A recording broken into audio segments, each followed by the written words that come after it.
If you have not followed his Triple H horse racing podcast, you're missing out. It's one of the best podcasts in the country.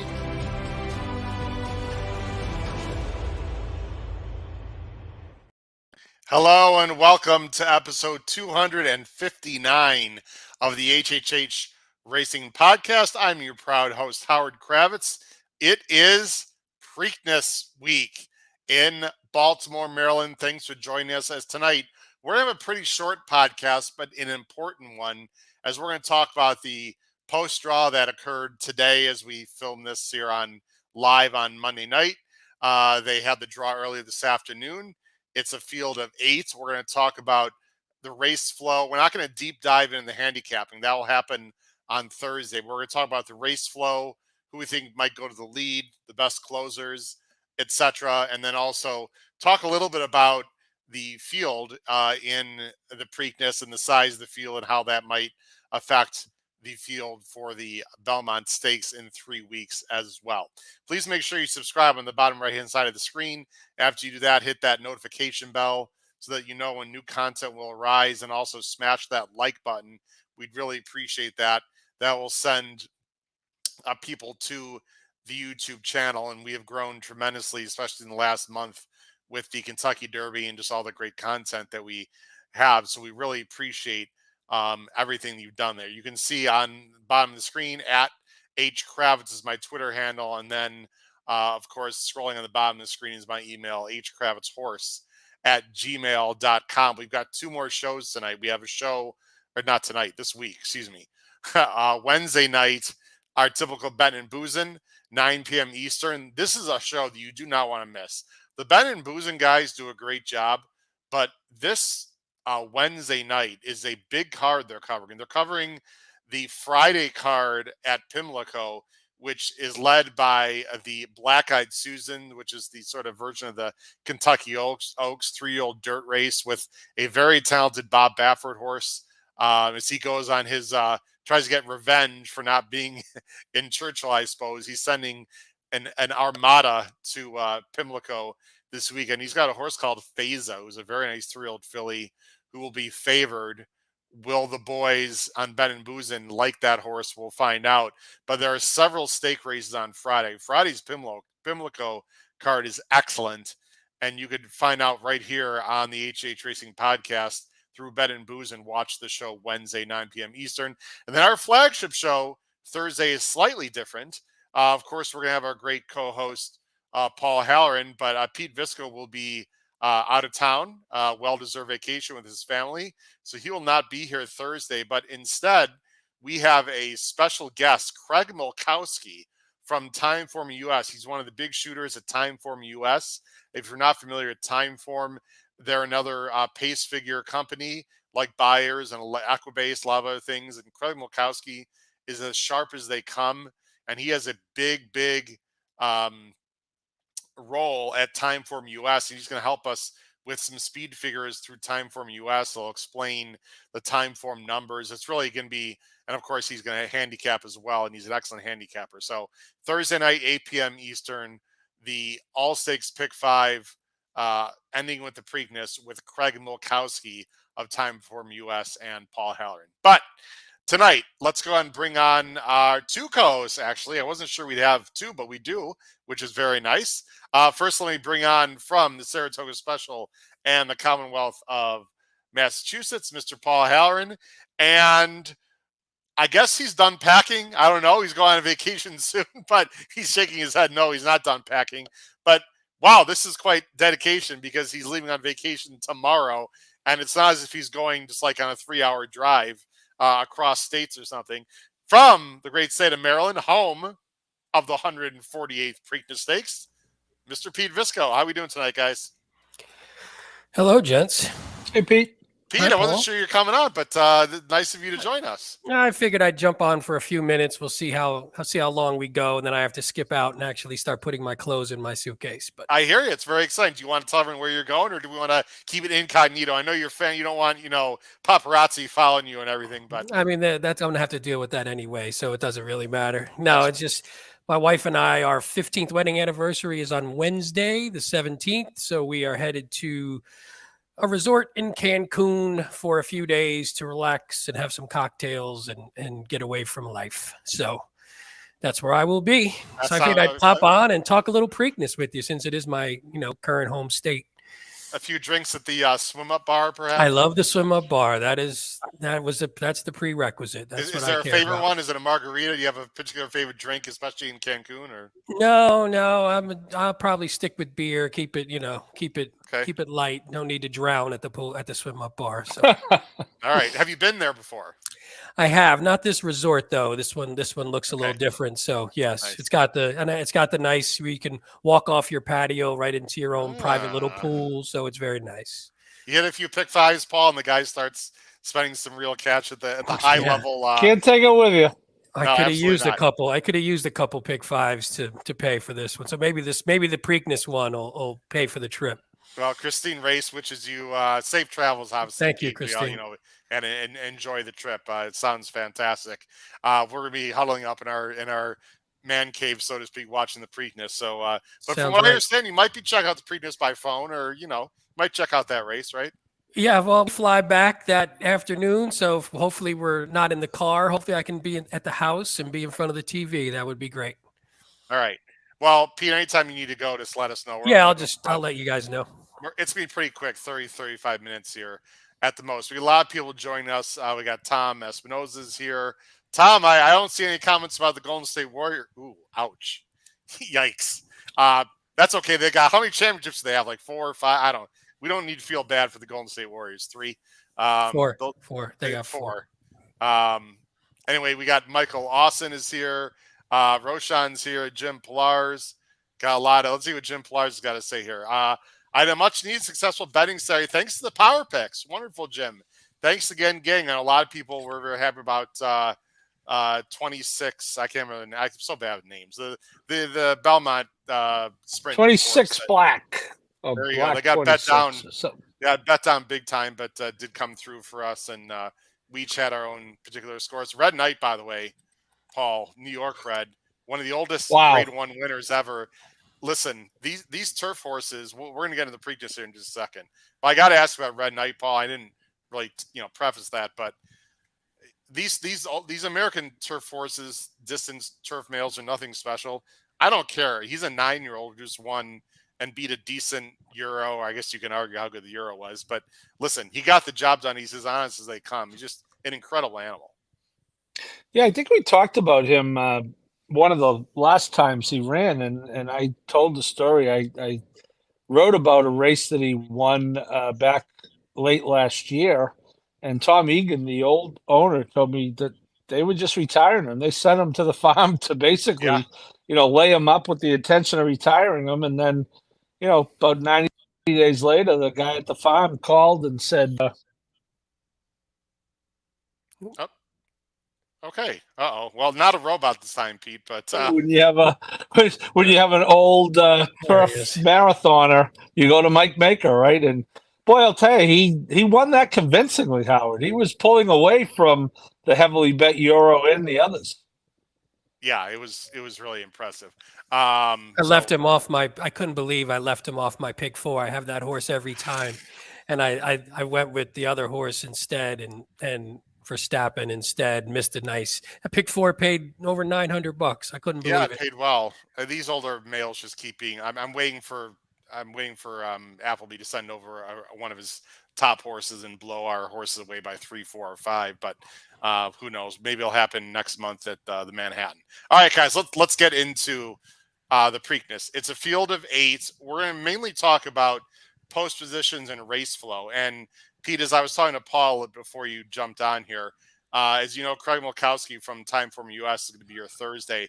And actually, we're going to bring up the Timeform US also, Pace Figs, because obviously we're talking about the flow of the race. That's something that we need to discuss. First, let's look at the field for the 148th Preakness Stakes this Saturday at Pimlico. And of course, I've got to share my screen first. And here we go. Okay. There it is. So it's 1.5 million. It's a real nice purse. Mile and 3/16. It's a little bit shorter than the Kentucky Derbies. We all know this is a field of 8s, and you see it right there.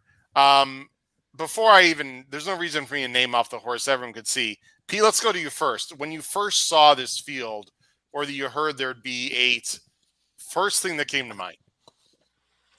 It's just a little disappointing because it's not the best field in the world. So I think that was a popular sentiment. So I don't think I was breaking any ground there. It seemed to be, we're disappointed that only one Derby horse came back, and the other horses in here, aside from maybe First Mission, aren't exactly the highest caliber, at least from what we've seen so far. Paul, first initial thought.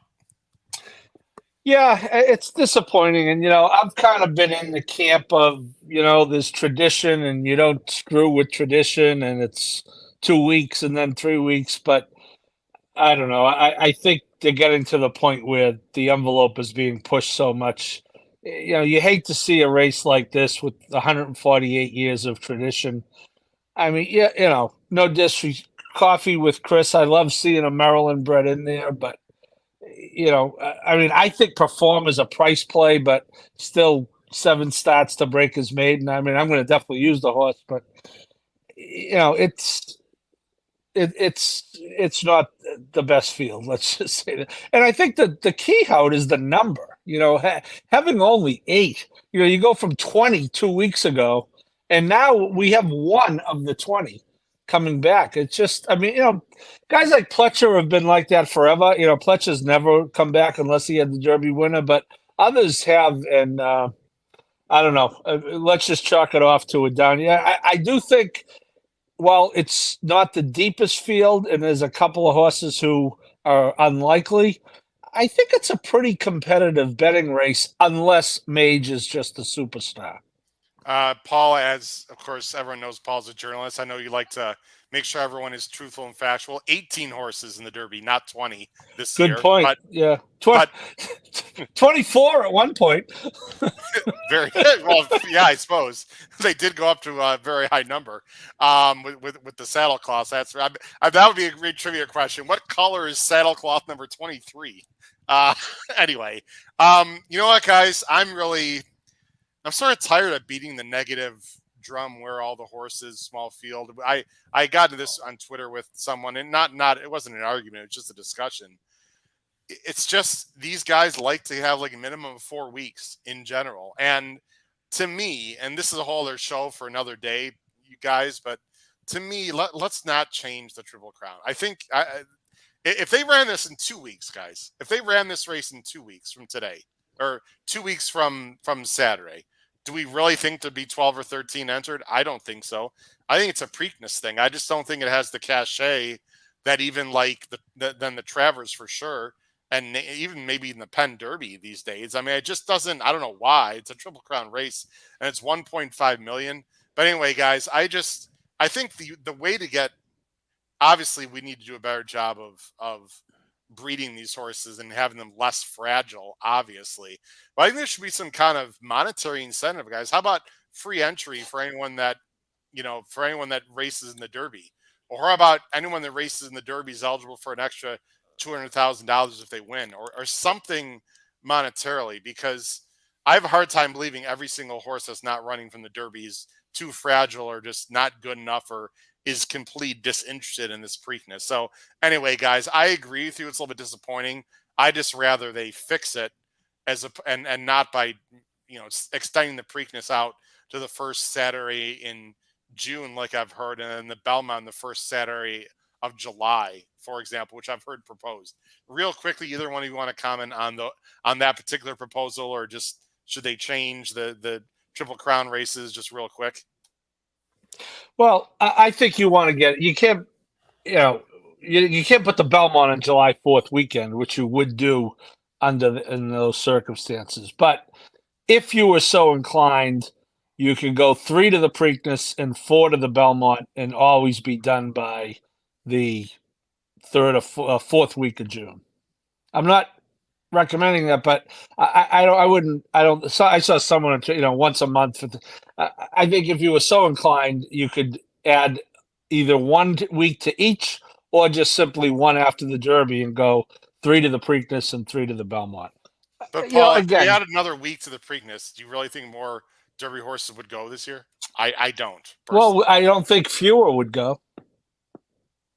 Well, is it worth breaking tradition for one or two? You know what I'm saying. I don't know. That's a good question. Yeah, that's why I said I'm not advocating for it. I don't think, I wouldn't do it based on strictly what happened this year. But if 5 years from now we're getting this type of field in the Preakness, then yeah, I think you got to look at it. Pete, real quick thoughts on this topic?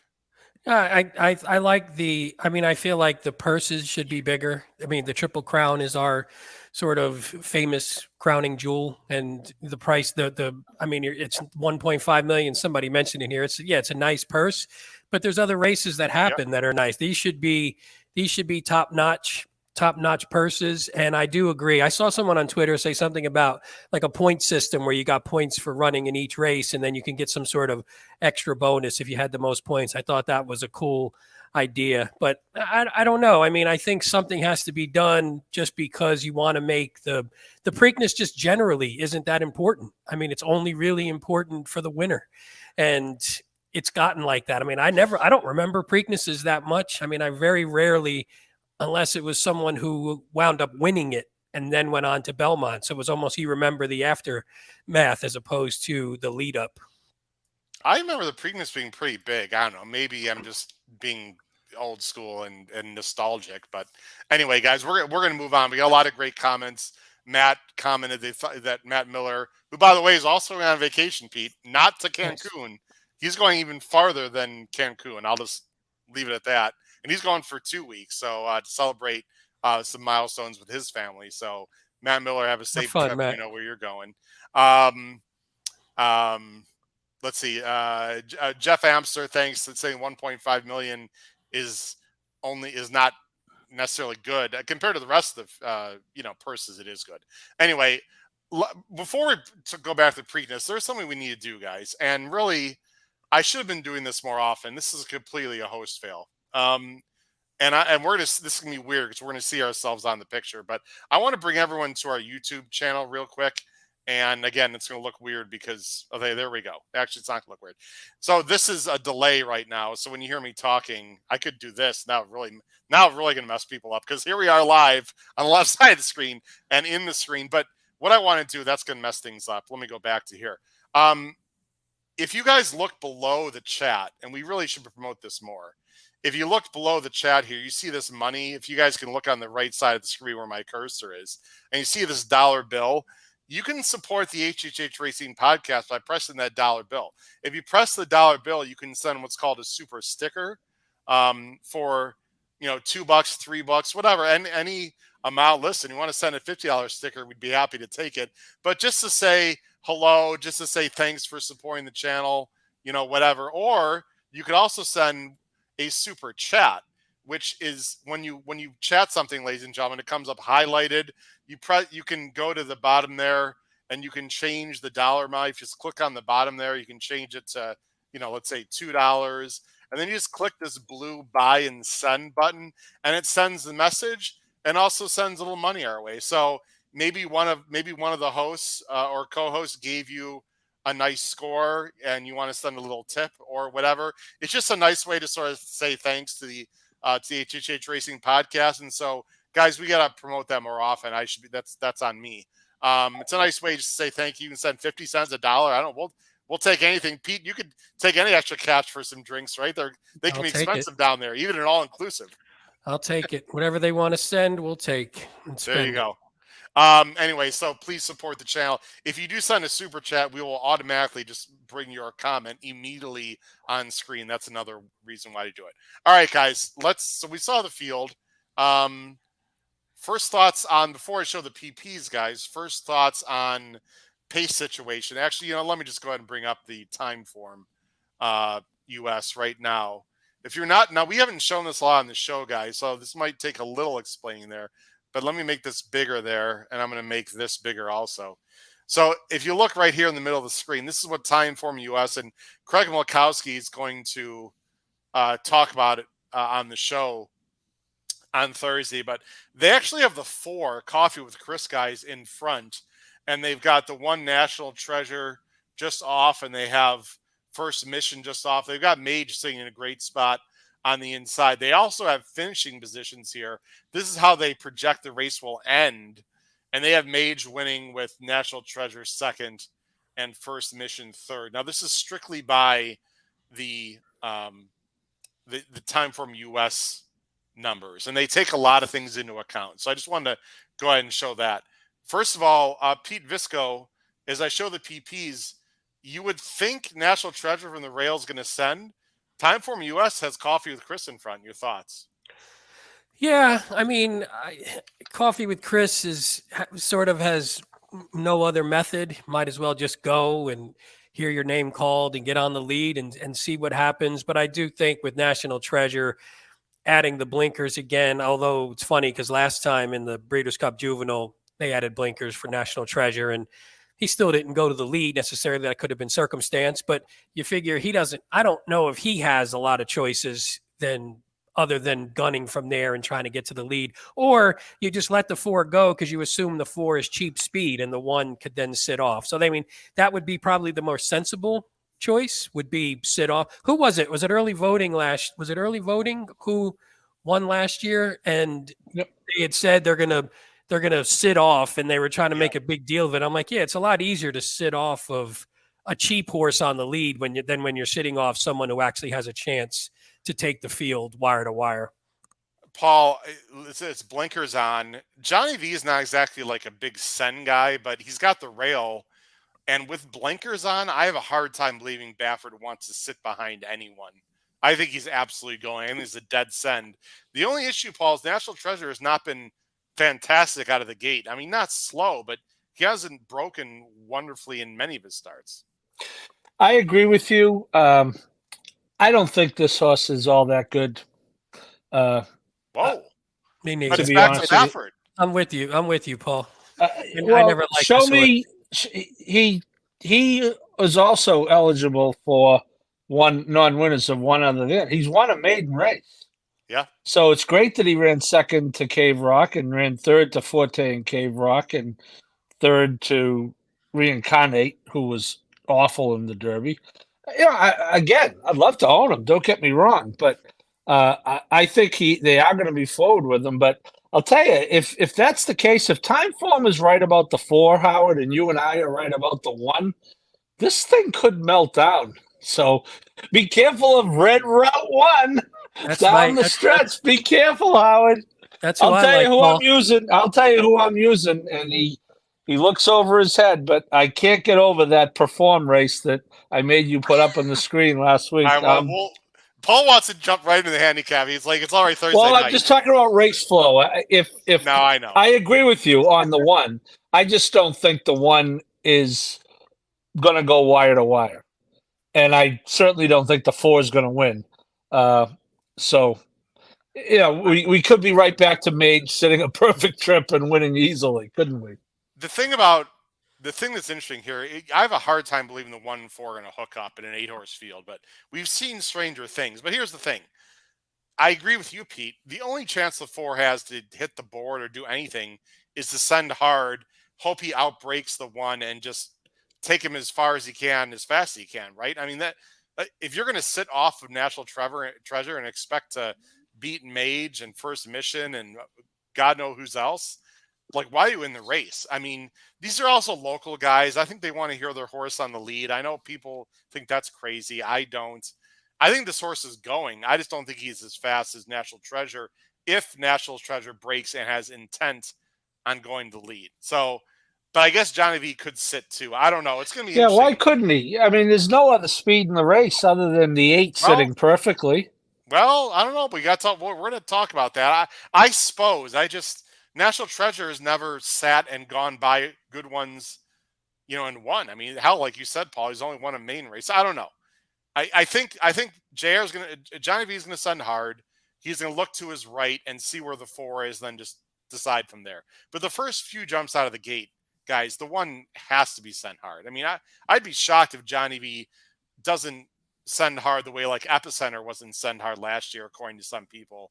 Like, I just don't see that at all. Now, the other horse that has speed on paper is this horse, First Mission, who, Paul, I know you and I are pretty big fans of. We saw him at Keelan in person. and he almost got run over by Arabian Lion when Arabian Lion tried to, Irad pulled a little left-hand turn shockingly and sent First Mission to a tight spot and won. This horse has a 110 early time form US. Pete, this horse is not slow, but of all the horses and all the scenarios in this race, Pete, boy, it sure looks like First Mission is almost guaranteed a great trip here.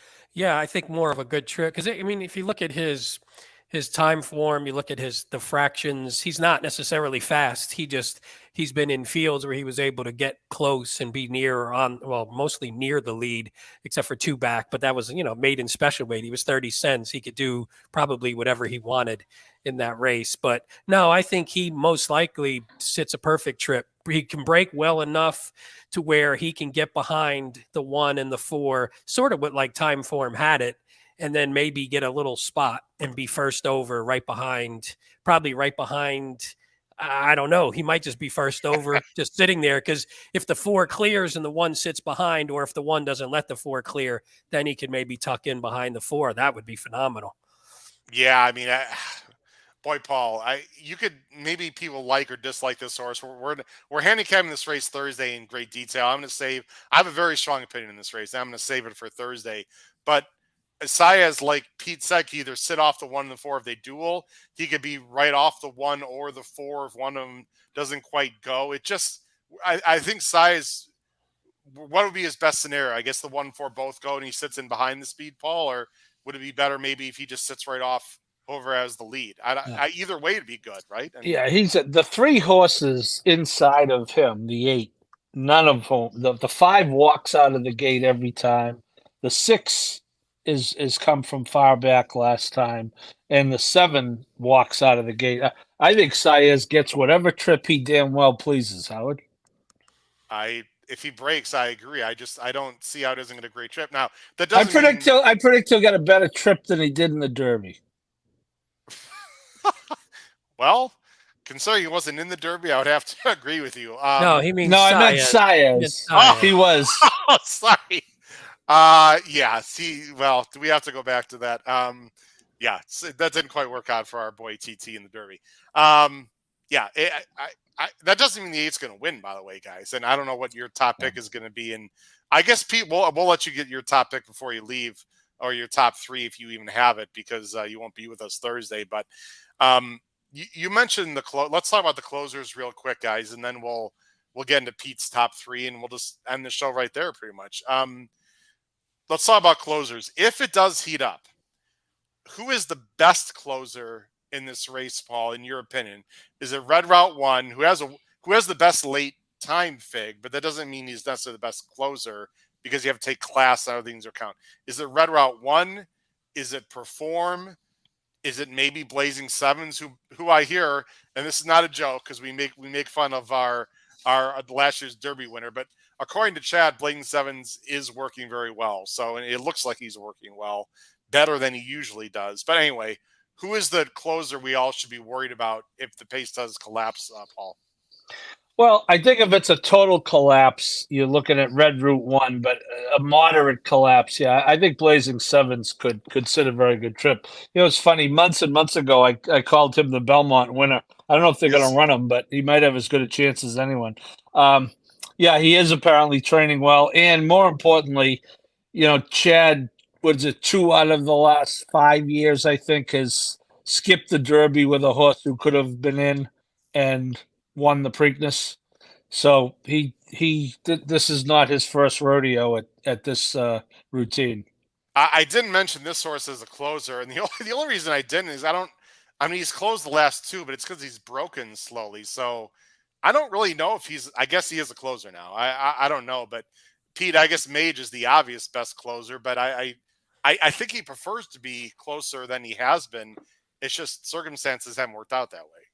Yeah, I can't imagine him being too far back in this one, just from the fact that it's a shorter field. There's some really slow horses that are even potentially slower. Well, at least Red Route 1 is potentially slower even than Mage and breaks a little bit worse. So, yeah, I just don't imagine. But I do think he's the best closer. So I think if it melted down, I think Mage would just be the beneficiary, just because I think he's the best of the other horses. I do not see this race melting down. I don't see a very fast pace. I see 23-4 and 47-4. Unless Baffert gives Johnny V instructions to just bottom out the field, which, by the way, might not be the worst idea for National Treasure, just to go get everyone off the bridle and take your chances. It's not Johnny V's style, though, at all. He won with Authentic, right, in the Derby, guys? Is that correct? Yep. Yeah, I mean, and so he's not like and he won with him in the Breeders' Cup Classic, but he didn't like run away. It's not like he was up by 4 or 5 and just ran them off their feet. So I don't know. It's interesting. I just have a very hard time believing that anyone's going to win from too far back, which to me eliminates, at least on the win end, if it didn't already, for me, it eliminates Red Rod 1, it eliminates Perform, and eliminates Blazing Sevens, in my opinion. If any of those 3 win, I will lose any horizontal bet at all. And just because I don't see the pace scenario being fast. Do any of those 3 have a chance, in your opinion? Either one of you? I would have Blazing Sevens on a horizontal ticket as at least a C, and I'm going to have Perform just because I'm captivated. I'm captivated by that replay. We'll show that replay. I've got it written down, Paul. We're going to show the replay at least 5 times on Thursday for you. Well, and the other thing is, one hell of a replay, I'll tell you that. And they nominated him for what, 150? Is that right, They Paul? paid 150 to get in, and somehow he just has figured it out. He was 0 for 5, and he breaks his maiden to Tampa, big deal. But Tampa is proven to be not a bad route to get to these races, and he obviously made up a lot of ground. And I'll tell you another thing. I am a Fergal Lynch fan, as we talk about jockeys a lot. I think Fergal is a very underrated rider. And hey, look, is he going to win the race? Probably not. If he runs second to one of the logicals, am I going to hit the exacta? Yes. We got a lot of interesting comments in the chat. Matthew Chimura. There's some National Treasure love out there, guys. He lost time in the winter due to injury. Might be fresh to fire today or on Saturday. Jim Pilar's the National Treasure's never passed a horse from the 6th furlong point on. That's sort of my thing with this horse. His best, probably only chance is to try to bottom out the field, in his opinion. I hear you. Tanner Hawkins. Tanner, thanks for joining the show. I'm not sure we've seen Tanner's comments before. He's got Mage over First Mission, over Blazing Sevens. Cold Try. Has to be the first bet made, no, unless Perform really improves. It seems very obvious at first look. Sometimes you go for things that are just not there. I'm going to ask you guys one more question. We'll let Pete give his pick 3, then we'll go.